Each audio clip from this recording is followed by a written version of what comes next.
Yonimdagi inson Eldor aka. Ularning onalari bir necha oy oldin Hindistonda davolanib kelganlar.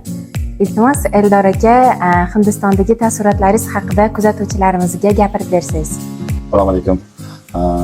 O'sha bir necha oy oldin onamlarni Hindistonga borib davolatganmiz. O'sha sababi bo'lgan oyoqlarida tadaviyatini sustablari, tos suyaklarini endoprotez qildirish kerak bo'ldi. Ya'ni o'sha doim bu yerdan shu vizadan tortib, viza olishdan, juda ham tez muddatda viza olindi.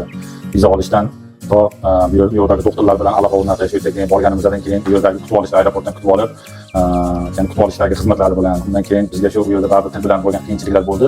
O'sha yerda zudlik bilan tarjimon xizmatlarini amalga oshirib berishdi. Undan keyin o'sha Akkord klinikasiga bordik, Faridobod tumanidagi viloyatdagi Akkord klinikasiga borganimizda o'sha klinikani bosh vrachi doktor Yurach shaxsan o'zlari kutib olib, to'liq shu nima deydi, ko'riklardan o'tkazib, shu nima kerak bo'lsa zaruriy ishlarni qilgandan keyin shu operatsiya qildi. Ya'ni chap oyoqlaridagi tos suyaklarini almashtirildi va shu 5 kun ichida shu to'liq shu yurib ketadigan holatda bo'lib, o'sha yerdan больницада chiqdik. Undan Eldor aka, izohlar uchun rahmat kattakon.